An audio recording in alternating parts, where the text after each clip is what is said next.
نحمده ونصلي ونسلم على رسوله الكريم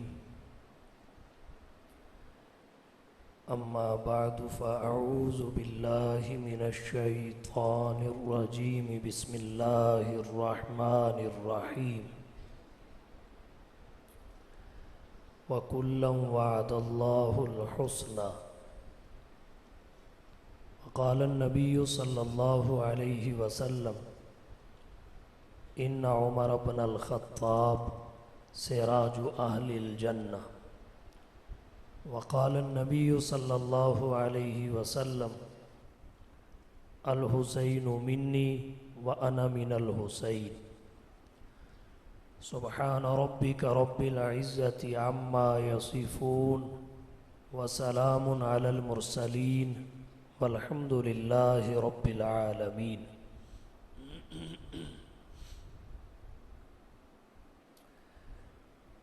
انتہائی واجب الاحترام برادران اسلام،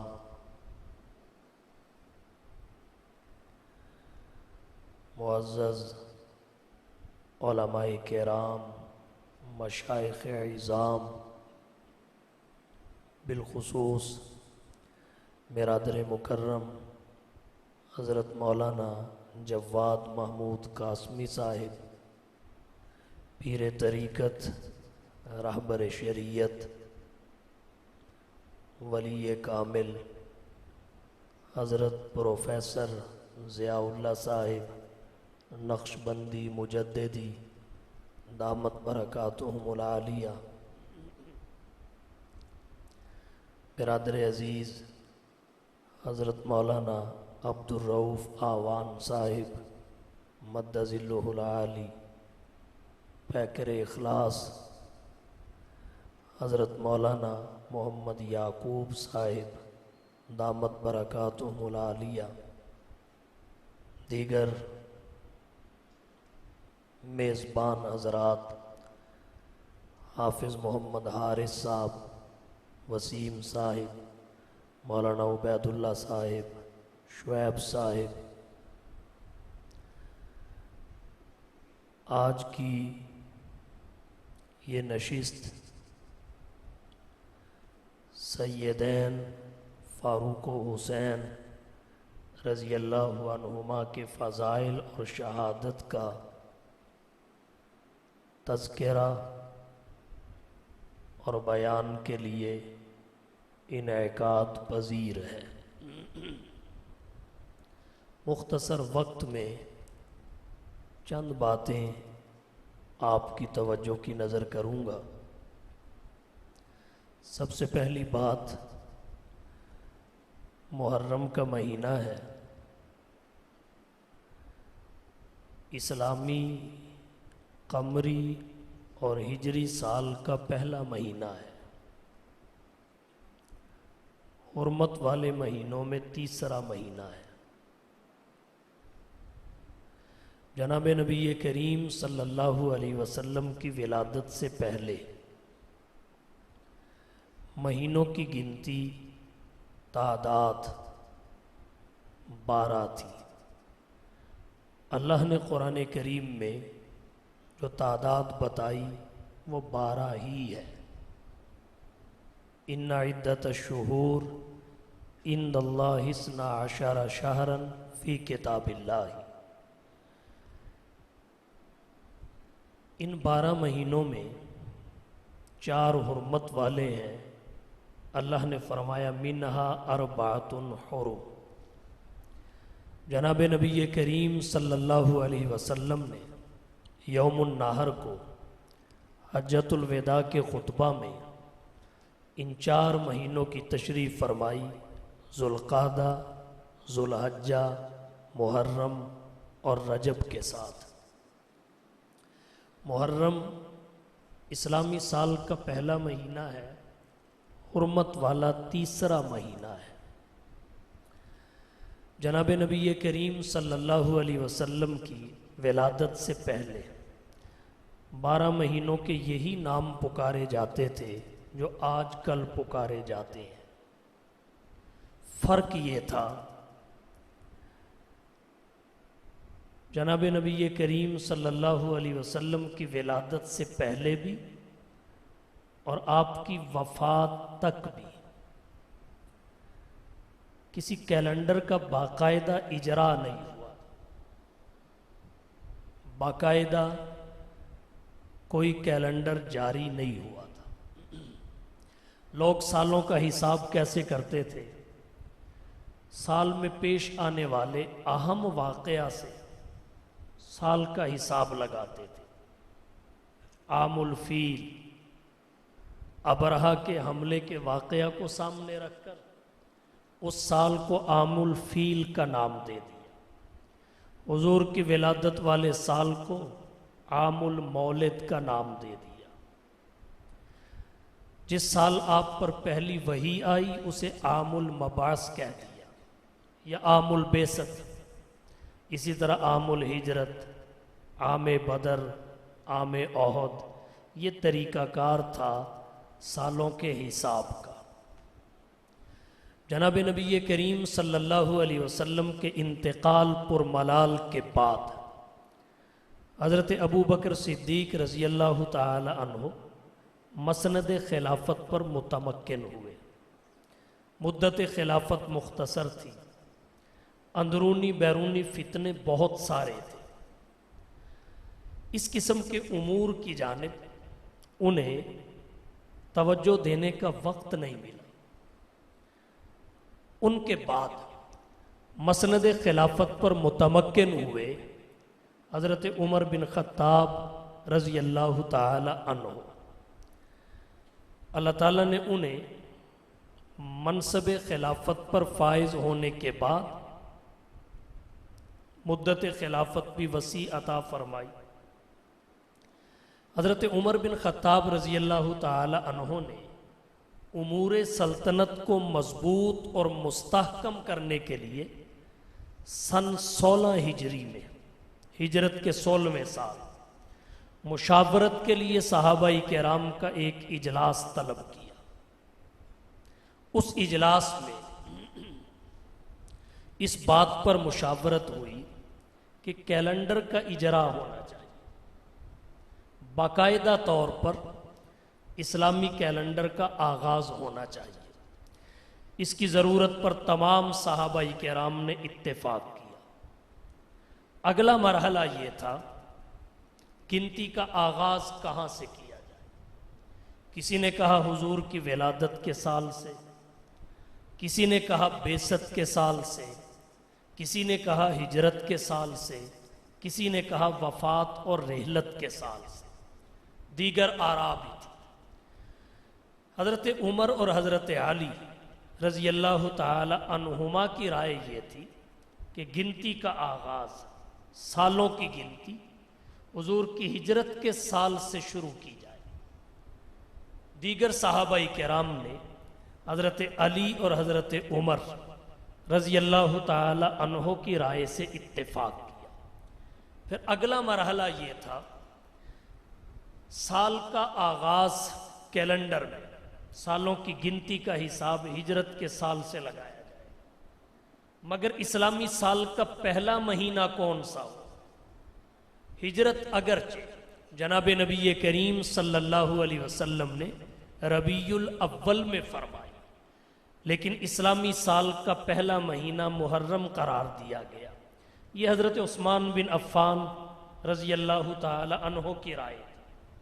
حضرت عثمان بن عفان رضی اللہ تعالی عنہ نے فرمایا ذو الحج کے مہینہ میں لوگ حج کی عبادت سے فارغ ہو کر واپس پلٹتے ہیں اور محرم سے نئی زندگی کا آغاز کرتے ہیں، کیوں نہ اسلامی سال کے پہلے مہینے کے طور پر محرم کو ہم انتخاب کریں۔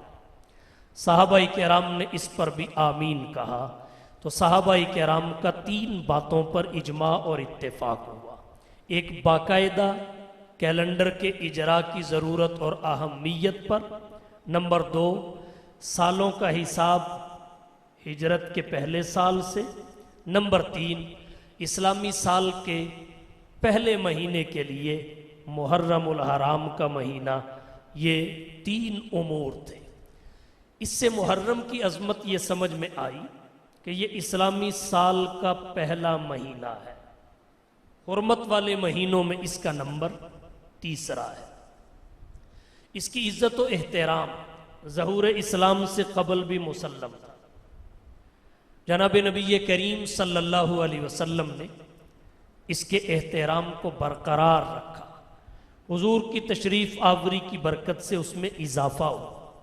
آپ صلی اللہ علیہ وسلم نے ماہ محرم کی نسبت اللہ کی طرف فرمائی، اسے شہر اللہ المحرم قرار دیا، اللہ کا مہینہ۔ اس کی 10ویں تاریخ کے ساتھ 9ویں یا 11ویں کا روزہ ملا کر 2 روزے رکھنے کا حکم فرمایا۔ علامہ شبیر احمد صاحب عثمانی رحمہ اللہ نے فتح الملہم اور علامہ ابن حجر رحمۃ اللہ علیہ نے فتح الباری میں لکھا، محرم الحرام کے روزوں کے جائز روزوں کے 3 درجے ہیں۔ ایک یہ کہ روزہ جائز ہو، یہ 10 محرم کا روزہ ہے، خالی 10 کا بھی رکھا جائے تو جائز ہے۔ دوسرا اس سے بہتر وہ 2 روزے ہیں، 10 کے ساتھ 9 ملا لیا جائے یا 10 کے ساتھ 11 ملا لیا جائے، اور سب سے اعلیٰ درجہ یہ ہے 3 روزے رکھے جائیں، 9 کا، 10 کا، 11 کا۔ حضور صلی اللہ علیہ وسلم نے فرمایا صوموا قبلہ یوماً وبعدہ یوماً۔ اس حدیث مبارکہ کی روشنی میں 3 روزے سب سے بہتر اور اعلیٰ ترتیب قرار دی گئی۔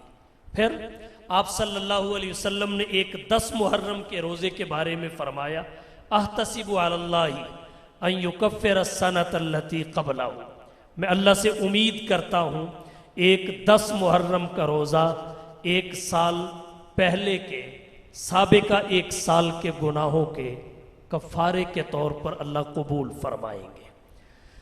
تو محرم الحرام کی فضیلت بہت زیادہ ہے۔ پھر اس میں 2 شہادتیں ایسی ہوئیں، ان 2 شہادتوں کی وجہ سے اس کی شہرت، تذکرہ و تعارف میں مزید اضافہ ہو گیا۔ ایک حضرت عمر بن خطاب رضی اللہ تعالی عنہ کی شہادت تھی، جو سن 24 ہجری کو 1 محرم الحرام کو ہوئی۔ دوسری حضرت حسین بن علی رضی اللہ تعالی عنہ کی شہادت تھی، جو سن 61 ہجری میں 10 محرم الحرام کو ہوئی۔ ان 2 شہادتوں نے جو ماہ محرم میں ہوئی، محرم الحرام کی شہرت، اس کے تذکرہ و تعارف میں مزید اضافہ کر دیا۔ محرم الحرام کا مہینہ ہے، دونوں شہادتوں کے لیے ظرف زمان ہے، تو اس مناسبت سے مختصر وقت میں حضرت فاروق و حسین رضی اللہ عنہما کے چند فضائل اور شہادت کے حوالہ سے کچھ معروضات اس مختصر تمہید کے بعد آپ کی توجہ کی نظر کرنا چاہوں گا۔ حضرات فاروق و حسین رضی اللہ عنہما کے فضائل 2 قسم کے ہیں، کچھ وہ ہیں جو مشترک ہیں اور کچھ وہ ہیں جن میں یہ دونوں شخصیات منفرد ہیں۔ حضرت عمر کے انفرادی فضائل، حضرت حسین بن علی کے انفرادی فضائل۔ مشترکہ فضائل دونوں کے کیا ہیں؟ نمبر 1 شرف ایمان کی فضیلت دونوں کو حاصل ہے۔ نمبر 2 قرابت رسول کی فضیلت دونوں کو حاصل ہے۔ ایمان کے بعد نبی کی قرابت عظیم نعمت ہے، اگر ایمان نہ ہو تو قرابت دار کے لیے نبی کا ہاتھ اٹھانا اللہ کو پسند نہیں آتا۔ ما کان للنبی والذین آمنوا ان یستغفروا للمشرکین ولو کانوا اولی قربا، قرآن کریم میں حکم آ جاتا ہے۔ تو ایمان کے بعد نبی کی قرابت شرافت ہے، عظمت ہے، نعمت ہے، رفت ہے، بلندی ہے۔ حضرت عمر فاروق اور حضرت حسین بن علی رضی اللہ تعالی عنہما دونوں نبی کے قرابت دار تھے، شرف قرابت رسول کے حامل تھے۔ حضرت عمر بن خطاب کا قبیلہ بھی قریش، شاخ بنو عدی تھی۔ حضرت حسین بن علی کا قبیلہ بھی قریش۔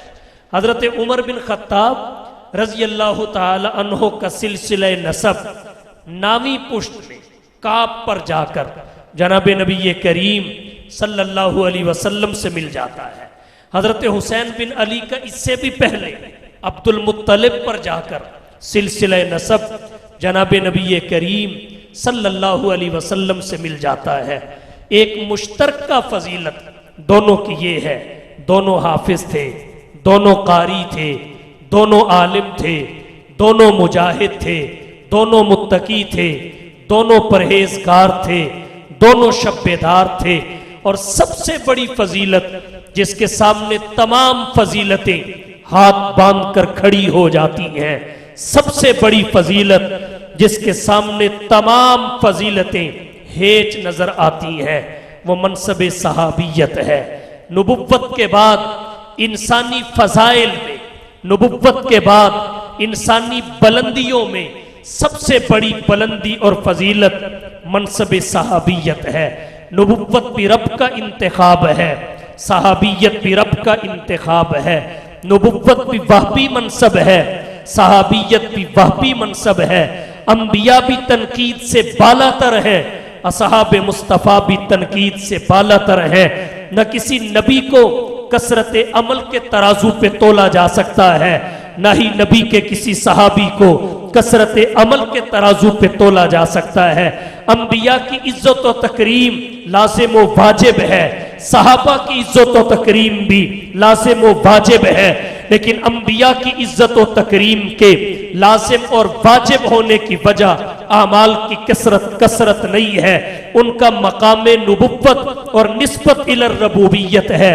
صحابہ کرام کی عزت و تکریم کے لازم اور واجب ہونے کا سبب بھی اعمال کی کثرت نہیں ہے، ان کا مقام صحابیت اور نسبت الی النبوت ہے۔ انبیاء کی عزت مقام نبوت نسبت الی الربوبیت کی وجہ سے، صحابہ کی عزت مقام صحابیت اور نسبت الی النبوت کی وجہ سے اللہ نے اپنے انبیاء و رسول کو ورسولی کہہ کر عزت بخشی، اور امام الانبیاء نے اپنے صحابہ کو اصحابی کہہ کر عزت بخشی۔ حضرت عمر بھی صحابی ہے، حضرت حسین بن علی رضی اللہ تعالی عنہ بھی صحابی ہیں۔ ایک بات یہاں اور پلے باندھ لیجئے، اعمال شریعت میں مطلوب ہے، اعمال رفع درجات کا سبب ہے، لیکن صحابہ کرام کی عزت و تکریم کے واجب اور لازم ہونے کی وجہ ان کے اعمال نہیں ہے، ان کی نبی کے ساتھ نسبت ہے، مقام صحابیت ہے۔ یہ بات اس لیے عرض کرنا چاہتا ہوں، ہمارا آج کا تجدد پسند طبقہ، ہمارا آج کا عصری تعلیم زدہ طبقہ صحابہ کرام کے اعمال کو موضوع بحث بنا کر ان پہ تنقید کرتا ہے۔ یاد رکھیے، صحابہ کی عزت و تکریم کا واجب اور لازم ہونا ان کے اعمال کی وجہ سے نہیں ہے، عمل کے اعتبار سے عین ممکن ہے۔ غیر نبی گنتی میں نبی سے بڑھ جائے، حضور نے تو ایک حج کیا ہے، امت میں ہر سال حج کرنے والے رہتے ہیں، لیکن کیا مجال کہ رتبے میں کوئی مصطفیٰ کے برابر بھی آئے۔ بالکل اسی طرح اعمال کی گنتی میں عین ممکن ہے غیر صحابی سے بڑھ جائے، لیکن کیا مجال رتبے میں کوئی کسی صحابی کی گرد راہ کو بھی پہنچ پائے۔ حضرت عبداللہ بن مبارک رحمہ اللہ سے سوال کیا گیا، عمر بن عبدالعزیز افضل ہے یا حضرت معاویہ رضی اللہ تعالی عنہ افضل ہیں؟ وہ کہنے لگے یہ تقابل ہی درست نہیں ہے، تقابل ایک نوع کے افراد میں ہوتا ہے۔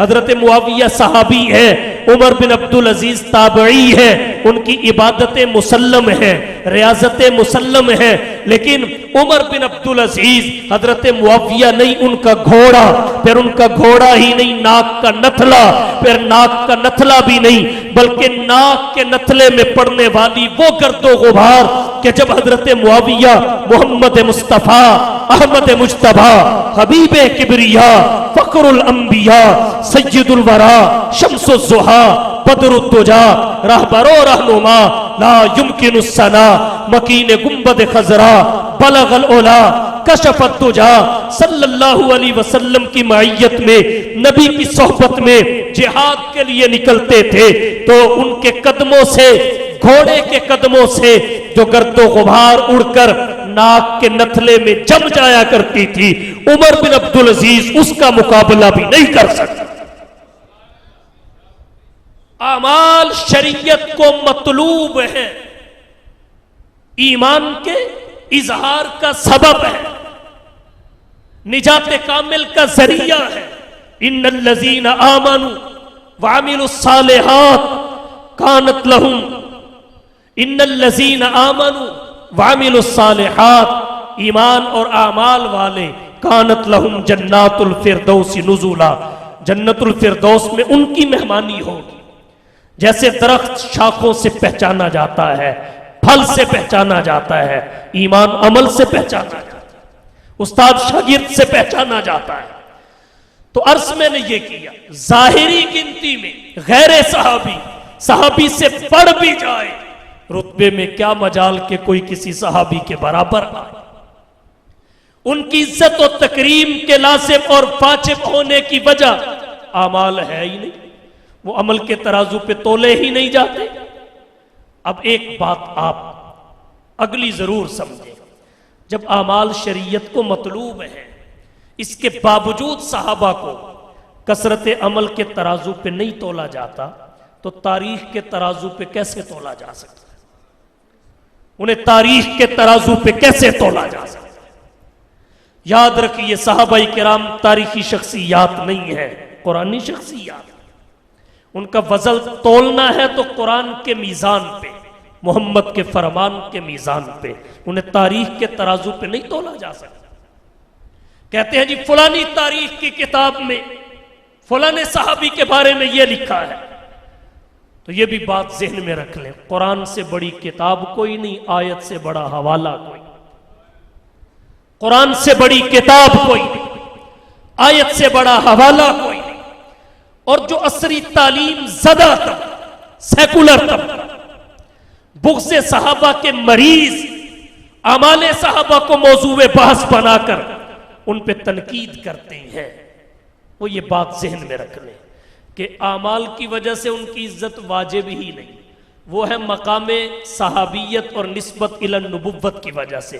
یا تو پھر کوئی عمل ایسا لے کے آؤ جس کی وجہ سے نسبت منقطع ہو جائے، مقام سلب ہو جائے، دنیا الٹی لٹک سکتی ہے، صحابہ کا ایسا عمل پیش نہیں کر سکتی، تو پھر ایسا وقت آ ہی نہیں سکتا کہ صحابہ کی محبت دلوں سے نکل سکے، اصولی طور پر ان کا احترام نہ کیا جا سکے، ایسا وقت آ ہی نہیں سکتا۔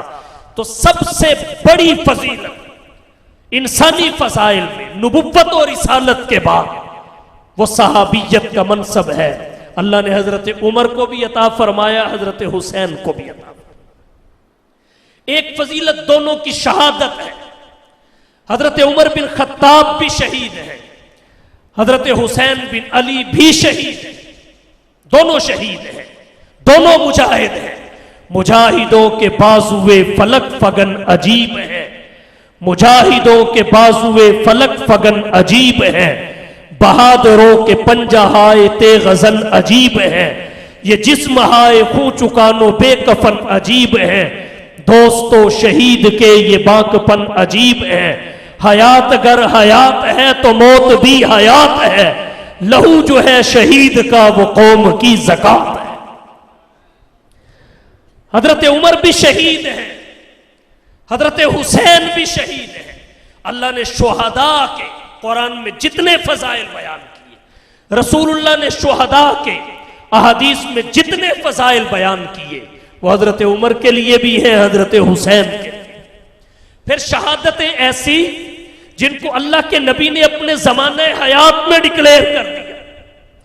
حضرت عمر کی شہادت کی پیشین گوئی بھی حضور نے اپنی زندگی میں فرمائی، حضرت حسین کی شہادت کی پیشین گوئی بھی اپنی زندگی میں فرمائی۔ ترمذی شریف ابواب المناقب، باب مناقب عثمان میں حدیث آتی ہے، حضور صلی اللہ علیہ وسلم خلفائے ثلاثہ کے ساتھ، حضرت ابو بکر عمر عثمان کے ساتھ احد پہاڑ پر تشریف لے گئے۔ جب 3 صحابیوں کے ساتھ حضور احد پہاڑ پر تشریف فرما ہوئے، فرجف بہم، وہ ہلنے لگا۔ اللہ کے نبی نے فرمایا اسبت احد احد ٹھہر جا، تجھے پتہ نہیں انما علیک نبیٌ و صدیق و شہیدان، تجھ پہ ایک نبی ہے، ایک صدیق ہے، 2 شہید ہیں۔ حدیث کے شارحین نے لکھا نبی بھی متعین ہے، صدیق بھی متعین ہے، اس کے بعد 2 شخصیات بنتی ہیں۔ حضور نے 2 کے لیے شہیدان کا لفظ بول کے انہیں بھی متعین کر دیا، حضرت عمر بھی شہید ہوں گے، حضرت عثمان بھی شہید ہوں گے۔ تو حضرت عمر بن خطاب رضی اللہ تعالی عنہ کی شہادت کی بشارت پیشین گوئی حضور نے اپنی زندگی میں فرما دی، تو عمر کی شہادت مقبول شہادت رہے۔ حضرت حسین بن علی رضی اللہ تعالی عنہ، ان کی شہادت کی بشارت اور پیشین گوئی بھی حضور نے اپنی زندگی میں فرمائی۔ مسند احمد میں روایت آتی ہے اور امام طبرانی رحمہ اللہ نے معجم کبیر میں الفاظ کے اختلاف کے ساتھ کئی روایتوں کو جمع کیا ہے جن میں حضور نے حضرت حسین بن علی کی شہادت کی بشارت سنائی، پیشین گوئی کی۔ جناب نبی کریم صلی اللہ علیہ وسلم نے فرمایا میرے پاس ایک خاص فرشتہ آیا، پہلی دفعہ آیا، اس سے پہلے وہ کبھی نہیں آیا۔ اس نے آ کر مجھے یہ بتایا، خبر دی کہ یہ آپ کا بیٹا حسین بن علی شہید کر دیا جائے گا، آپ کی امت اسے شہید کر دے گی۔ حضور پریشان ہو گئے۔ حضرت نبی کریم صلی اللہ علیہ وسلم فرماتے ہیں فرشتے نے کہا اگر آپ چاہے تو میں اس سرزمین کی مٹی بھی آپ کو دکھا سکتا ہوں جس سرزمین پہ حسین بن علی کو شہید کیا جائے گا۔ فرشتے نے وہ مٹی حضور کی خدمت میں پیش کر دی، سرخ مٹی۔ حدیث کے شارحین نے لکھا ہے وہ میدان کربلا کی مٹی تھی۔ امام طبرانی رحمہ اللہ نے اپنے موجم میں اس روایت کو ذکر کیا اور حدیث کے ماہرین نے اسے حسن درجے کی قرار دیا، اور اگر کسی طریقے سے ضعف بھی ہوا تو دیگر سندوں اور طرق سے جب یہ آئی تو اسے قابل قبول سمجھا گیا۔ تو دونوں شہید ہیں اور شہادتیں بھی دونوں کی ایسی ہیں۔ مصطفیٰ نے اپنے زمانہ حیات میں ان کی پیشین گوئی فرما کر دونوں کو مقبول قرار دیا۔ تو یہ مشترکہ فضائل ہیں حضرت عمر فاروق رضی اللہ تعالی عنہ اور حضرت حسین بن علی رضی اللہ تعالی عنہ کو۔ بہت ساری فضیلتوں میں دونوں منفرد ہیں۔ حضرت عمر کی بھی انفرادی فضیلتیں، حسین بن علی کی بھی انفرادی فضیلتیں۔ حضرت عمر کے بہت سارے انفرادی فضائل ہیں۔ حضرت شاہ ولی اللہ محدث دہلوی رحمہ اللہ سے کسی نے پوچھا عمر بن خطاب میں اور دیگر صحابہ میں فرق کیا ہے؟ تو شاہ ولی اللہ صاحب نے فرمایا باقی صحابہ مصطفیٰ کے مرید ہیں، عمر بن خطاب فقط مرید ہی نہیں ہے، محمد کی مراد۔ دیگر نے اسلام کو طلب کیا ہے، اسلام کو چاہا ہے، اور اسلام نے عمر کو چاہا ہے۔ یہ مرید مصطفیٰ ہی نہیں ہے، مراد مصطفیٰ بھی ہے۔ کیا کہنے عمر بن خطاب کے، اللہ کے نبی نے انہیں اس امت کا محدث قرار دیا ہے، محدث۔ مسلم شریف میں روایت آتی ہے، حضرت عائشہ راویہ ہیں، حضور نے فرمایا قد کان یکون قبلکم فی الامم محدثون فإن یک فی امتی منہم احد فإن عمر بن الخطاب منہم۔ پہلی امتوں میں محدث ہوا کرتے تھے، اگر میری امت میں کوئی محدث ہے تو وہ عمر بن خطاب ہے۔ یہ مقام محدثیت پہ فائز ہے۔ امام مسلم لکھتے ہیں قال ابن وہب، ابن وہب کہتے ہیں تفسیر محدثون ملہمون، محدثون کی تفسیر ملہمون ہے، سچے صاحب الہام، اور حضرت عمر بن خطاب صاحب الہام تھے۔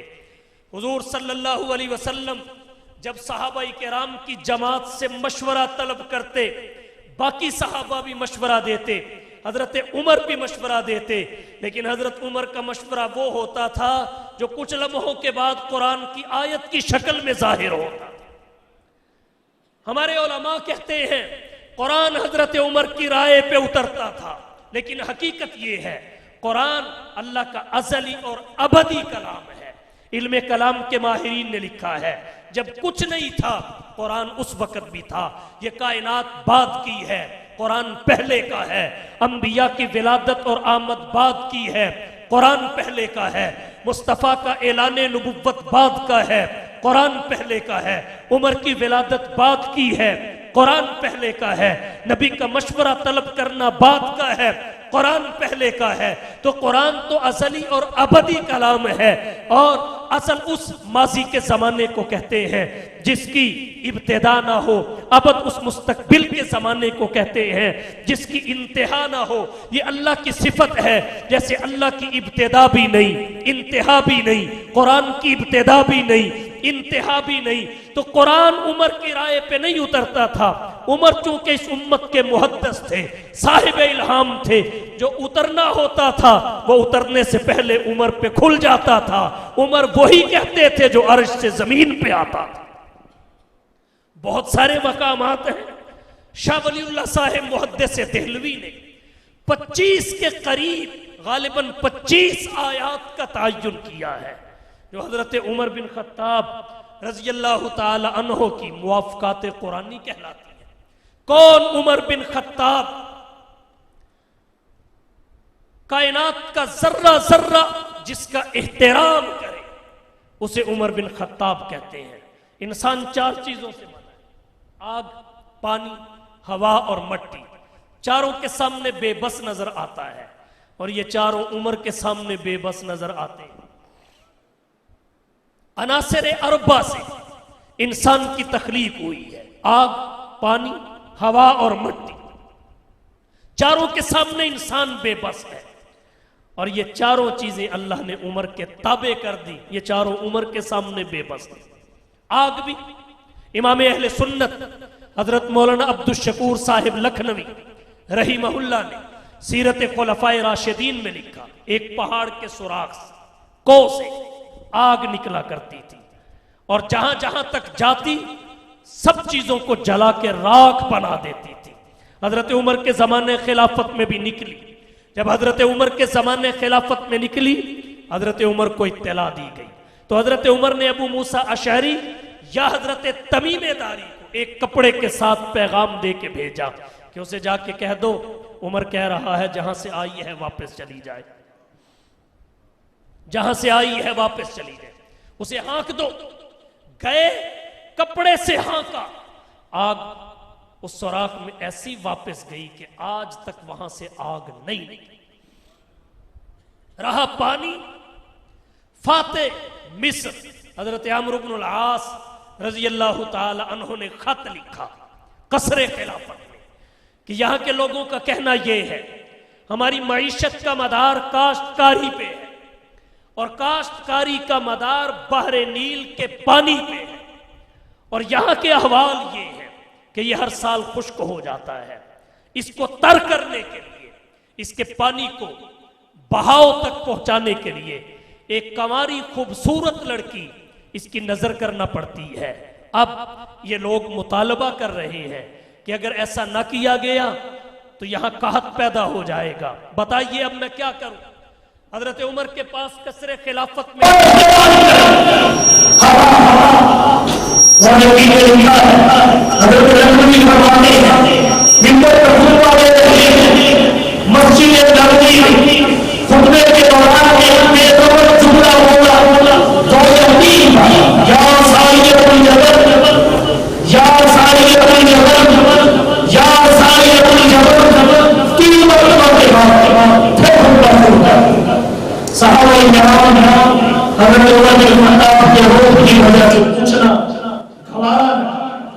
حضرت عبدالرحمن بن عوف سے بے تکلفی انہوں نے آگے کہا سرکار امیر المومنین یہ آج بے ربط جملہ یا ساریت الجبل چیمانہ دار اس کا کیا مطلب؟ تو حضرت عمر بن خطاب چونکہ محدث امت تھے، سچے صاحب الہام تھے، عرش سے کیا اترنا ہے اسے پہلے محسوس کر لیتے تھے. جس کے اور حقیقت کے درمیان کے سارے پردے اٹھ جائیں اسے محدث کہتے ہیں، مقام محدثیت پہ پائے. حضرت عمر محدث تھے، منبر سے لے کے عراق تک، مقام نہاون تک درمیان کے جتنے پردے اللہ نے سارے ہٹا دیا اور عمر بن خطاب کو دکھا دیا کہ حضرت ساریہ کی قیادت میں مجاہدین کا جو لشکر ملک عراق کے مقام نہاون میں جنگ کر رہا ہے، یہ پہاڑ کے ایک جانب دشمن سے لڑائی کر رہے ہیں، اگلی جانب ہے دشمن پہاڑ کے پچھلی جانب بھی اکٹھے ہو رہے ہیں، اس لیے آپ پہاڑ سے ملو، اس طرف بھی نظر دوڑاؤ۔ جب یہ حضرت عمر بن خطاب نے 3 دفعہ کہا اور اس کی وجہ بتائی، کچھ عرصے کے بعد جب صحابہ کرام اور مجاہدین واپس پلٹے، انہوں نے آگے احوال بتائے کہ بس ہم کڑے میں پھنسنے والے تھے، اچانک حضرت عمر بن خطاب کی آواز میں 3 مرتبہ یہ جملہ ہمارے کانوں سے سماعتوں سے ٹکرایا کہ یا ساریۃ الجبل، یا ساریۃ الجبل، یا ساریۃ الجبل۔ جب ہم نے دیکھا ادھر پہ دشمن تھا تو ہم نے اس سے اس طرف سے بھی لڑائی کی، اللہ نے ہمیں فتح عطا فرمائی۔ اس وقت پی ٹی سی ایل نہیں تھا، موبائل نہیں تھا، سیٹلائٹ نہیں تھا، انٹرنیٹ نہیں تھا، جدید سسٹم نہیں تھا، ٹیکنالوجی نہیں تھی، الیکٹرونک نظام نہیں تھا۔ یہ عمر کا پیغام کس نے پہنچایا تھا؟ یہ اللہ نے ہوا کے ذریعے مدینہ سے اٹھا کر ملک عراق پہنچایا۔ ہوا بھی احترام کرے، ہوا رہی مٹی، مٹی بھی احترام کرتی۔ زلزلہ آیا، زلزلہ آیا، حضرت عمر بن خطاب کے ہاتھ میں درہ ہوتا تھا، درہ زمین پہ مارا، زمین پہ درہ مار کے کہا کہ اب عمر نے تجھ پہ عدل و انصاف نہیں کیا؟ اگر عمر نے تجھ پہ عدل کیا ہے تو پھر ہلتی کیوں ہے؟ ایسا زلزلہ رکا، اس کے بعد زلزلہ نہیں آتا۔ 4 عناصر سے انسان بنا، چاروں کے سامنے بے بس ہے، اور عمر کی شان یہ ہے یہ چاروں عمر کے سامنے بے بس ہے۔ شیطان ہر کسی کو گمراہ کر دیتا ہے، رستے سے ہٹا دیتا ہے، لیکن عمر کو دیکھ کے خود رستے سے ہٹ جاتا ہے، عمر کو دیکھ کے خود رستے سے ہٹ جاتا ہے۔ ہٹے بھی کیوں؟ نبوت کی صفات عمر بن خطاب میں صرف اسامی خالی نہیں تھی، وگرنہ خلیفہ نہ ہوتے، نبی ہوتے۔ ترمذی کی روایت ہے، حضور صلی اللہ علیہ وسلم نے فرمایا لو کان بعدی نبی لکان عمر۔ کس طرح عمر کا تعارف کروایا جائے؟ کسی نے کہا کون عمر؟ رہبر عمر، آقا عمر، مرشد عمر، مولا عمر۔ رہبر عمر، آقا عمر، مرشد عمر، مولا عمر، برتر عمر، بالا عمر، اعلیٰ عمر، اولا عمر، ذات نبی پاک پر سوجان سے شہدا عمر، ایمان میں ایقان میں احسان میں یکتا عمر، باد بہاری کی طرح گزرا عراق و روم سے ابر کرم بن کر اٹھا ایران پر برسا عمر، مابعد ختم المرسلین کوئی نبی اٹھنا نہیں، اور یہ سلسلہ چلتا اگر تو ایک نبی ہوتا۔ 105,000 مساجد کو بنانے والی شخصیت عمر بن خطاب کے نام، نبی کے منشا کو پورا کرنے والی شخصیت عمر بن خطاب کے نام، جس کی زبان پر جو آئے وہ بھی حق، دل میں جو پیدا ہو وہ بھی حق، اس شخصیت کو عمر بن خطاب کہتے ہیں۔ جو یہود و نصارہ کو جزیرۃ العرب سے نکال کر نبی کا منشا پورا کرے اسے عمر بن خطاب کہتے ہیں۔ جو حضرت ابی بن کعب کی اقتدا میں صحابہ کی باجماعت نماز تراویح شروع کروا کر نبی کے منشا کو پورا کرے اسے عمر بن خطاب کہتے ہیں۔ کون عمر بن خطاب؟ جس نے آدھی دنیا پر اسلام کا پرچم لہرایا۔ وہ آدھی دنیا کا حکمراں تھا، وہ حکمراں بھی مگر کہاں تھا، وہ آدھی دنیا کا حکمراں تھا، وہ حکمراں بھی مگر کہاں تھا، وہ بپری موجوں پہ حق پرستوں کی سادہ کشتی کا بادباں تھا، بڑا مبارک احکام اس کا، ستاروں جیسا مقام اس کا، وہ ایک شاہی صفت مجاہد، وہ صوبے منزل رواں دواں تھا۔ کون عمر بن خطاب؟ ابھرتے سورج سے تاج مانگا، سمندروں سے خراج مانگا، ابھرتے سورج سے تاج مانگا، سمندروں سے خراج مانگا۔ کسے خبر ہے کہ اس کا سکہ جہاں میں جاری کہاں کہاں تھا، وہ نیک سیرت حیا کا بہ کر لڑا ہمیشہ خدا کی خاطر، دیکھنے میں ایک تھا لیکن حقیقت میں کارواں تھا، فقیرانہ حیات اس کی سکندرانہ صفات اس کی، فقیرانہ حیات اس کی سکندرانہ صفات اس کی، وہ کبھی ردا تھا مفلسوں کی، وہ کبھی ریشم کا سائبہ تھا، وہ ایک عنوہ بشارتوں کا، بصیرتوں کا، بصارتوں کا، اسی سے رستے تلاش کرنا، وہ دین فطرت کی کہکشاں تھا۔ حسن سے پوچھو، علی سے پوچھو، تو اس کے بارے نبی سے پوچھو، اندھیری شب میں چراغ بن کر ساری دنیا میں ضوء فچا۔ کون عمر بن خطاب؟ آج اس عمر بن خطاب کو کفار نے اغیار نے باندھ کے کہا کہ اگر ایک عمر اور پیدا ہو جاتا دنیا سے کفر کا صفایا ہو جائے، نام و نشان مٹ جائے۔ آج عمر تو عمر، اگر عمر کی صفات کا کروڑواں حصہ بھی کسی میں پیدا ہو جائے اور وہ منصب حکمرانی میں فائز ہو جائے، دنیا سے ستم ختم، کرم پیدا ہو جائے، ظلم ختم، رحم آ جائے، ناانصافی ختم، عدل کا بول بالا ہو جائے۔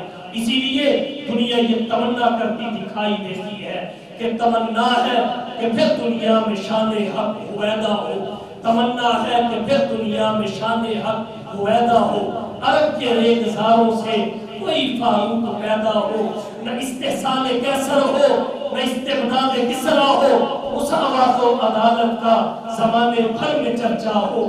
بڑا چرچا ہے، بڑا غوغا ہے پھر قصر جہاں میں اہل باطل کا، کوئی فاروق پھر اٹھے تو حق کا بول بالا۔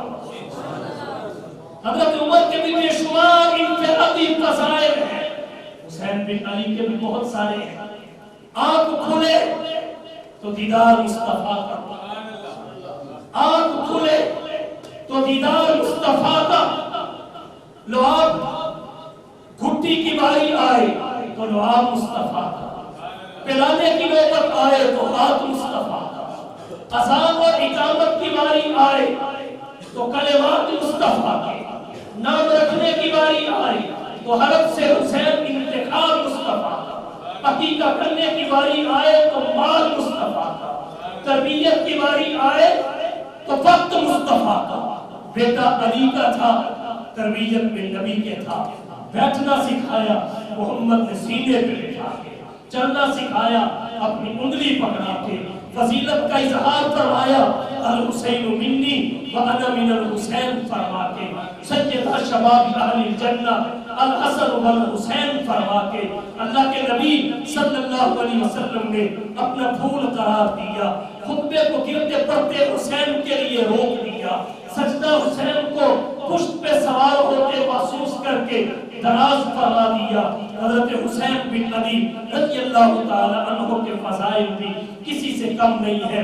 حضرت عمر بھی اسلام کے شہید، حضرت حسین بھی اسلام کے شہید۔ عمر کی زندگی بھی قربانیوں سے عبارت، حسین کی زندگی بھی قربانیوں سے عبارت، گردن کٹا دی لیکن طاقت کے سامنے نہیں جھکے، کٹا کر گردنیں اپنی بتلا گئے یہ کربلا والے، کٹا کر گردنیں اپنی بتلا گئے یہ کربلا والے، کہ کسی طاقت کے آگے کبھی جھک نہیں سکتے خدا والے۔ اے کربلا کی خاک اس احسان کو نہ بھول کہ تڑپی ہے تجھ پہ لاشیں جگر گوشہ بطول، حسین کے لہو سے تو رنگین ہو گئی اور سیراب کر گیا تجھے پھولے لگے۔ حضرت عمر بن خطاب بھی عظیم ہے، حضرت حسین بن علی بھی عظیم ہے۔ آج حسین کے بعد حسین بھی کوئی نہیں، حسین کے بعد حسین بھی کوئی نہیں۔ نازی کی ضرورت ہے نہ نیازی کی ضرورت ہے، زمانہ جنگ میں مردان غازی کی ضرورت ہے، صدا آتی ہے اب بھی کربلا کے ذرے ذرے سے، حسین ابن علی جیسے نمازی کی ضرورت ہے۔ میدان کربلا میں جس کی قضا نہیں اسے حسین کہتے ہیں، اور یہاں ایسی میں بھی جس کی ادا نہیں، حسین کی قضا نہیں، بیوہ کی ادا نہیں۔ حسین نے مصیبت میں بھی بے پردگی نہیں آنے دی، نام پہ پردے تار تار ہوئے، تو صرف محبت کا دعویٰ کافی نہیں ہے، اگر ہوتا اسی سے کام چلتا تو اللہ قرآن میں قل ان کنتم تحبون اللہ فاتبعونی کی جگہ فاحبونی کہتے ہیں، فاتبعونی فاتبعونی جو اتباع کرے گا اسے محبت کا دعویٰ کرنا ہی نہیں پڑے گا، اور جو اتباع نہیں کرے گا اس کا دعویٰ غلط بھی ہو سکتا ہے، اس کا سچا ہونا ضروری بھی نہیں۔ تاثر رسول وانت تظہر حبہ ھذا العمر فی الفعال بدیع ولو کان حبک صادقا لاتاته ان المحب لمن يحب مطیع۔ تو ضرورت اس امر کی ہے ہم فاروق حسین کے کردار کو ان کے طرز عمل کو بنائیں، ان کے عمل پر اپنے عمل کی بنیاد بنائیں، اور ان کے واقعات کا ذکر واقعات برائے واقعات کے لیے نہ کریں۔ ان کے واقعات میں اسلامی زندگی کے رہنما اصول ہیں، وہ اصول حاصل کریں، ان کے مطابق اپنی زندگی گزاریں۔ اور ایک بات یہاں اور عرض کرتا ہوں، فاروق و حسین کی زندگی کا ایک سنہرا باب دونوں کی آپس کی محبت ہے، دونوں کا ایک دوسرے پہ اعتماد ہے، آپس کے تعلقات ہیں، محبت و مودت ہے۔ آج کچھ لوگوں کا کہنا یہ ہے صحابہ و اہل بیت ایک دوسرے کے قریب بھی نہیں آتے تھے، جبکہ قرآن کریم نے اس کی ترتیب رحماء بینہ حضور کے فرامین نے ترتیب اور حالات و واقعات جھٹلا دیا اس کا۔ اب حضرت عمر اور حضرت حسین کو ہی آپ دیکھ لیجیے، حضرت عمر بہنوئی ہے، حضرت حسین سارے، حضرت حسین کی بہن ام کلثوم بنت فاطمہ حضرت عمر بن خطاب کے نکاح میں تھی۔ یہ بات نور اللہ شوستری نے مجالس المومنین میں لکھی، محقق طوسی نے الاستبصار میں لکھی، تہذیب الاحکام میں لکھی، اور ادھر تو ہے ہی ہے تعلقات کا عالم ہے۔ امام ذہبی رحمہ اللہ نے سیر اعلام النبلاء میں لکھا، حضرت عمر بن خطاب نے ایک دفعہ حضرت حسین کو کہا گھر چکر لگا، گھر چکر لگا، گھر آ۔ حضرت حسین بن علی گھر گئے، الصواعق المحرقہ میں تاریخ ابن عساکر میں دیگر کتابوں کے گھر گئے، دیکھا حضرت عمر بن خطاب اندر مصروف، اور روایات میں آتا ہے حضرت معاویہ سے کسی خاص موضوع پر گفتگو ہو رہی، باہر پہلے پہ حضرت عبداللہ بن عمر تھے۔ جب حضرت حسین بن علی گئے جا کے حال معلوم کیے تو حضرت عبداللہ بن عمر نے بتایا کہ ابا جان اندر مصروف، مجھے اندر جانے کی اجازت نہیں ہے۔ حضرت حسین نے خود سمجھا کہ جب بیٹے کو اندر جانے کی اجازت نہیں تو میں کیسے اندر جاؤں، پلٹ جب پلٹے تو حضرت عمر بن خطاب نے پوچھا آپ کو کہا تھا گھر آئیے، آپ آئے نہیں۔ تو حضرت حسین نے عرض کی امیر المومنین میں تو گیا تھا، عبداللہ بن عمر باہر بیٹھے تھے، انہوں نے کہا کہ مجھے اندر جانے کی اجازت نہیں، تو میں نے کہا مجھے کیسے ہو۔ تو حضرت عمر بن خطاب کا جواب سنا، کہنے لگے حسین تو نے یہ کب سے سمجھ لیا کہ عبداللہ بن عمر اور تم برابر ہو؟ عبداللہ بن عمر میں اور تمہارے اندر میں برابری تصور کرتا ہوں۔ نبی کی قرابت کا لحاظ مجھے سب سے پہلے ہے، اگر مجھے پتہ چل جاتا تم آیا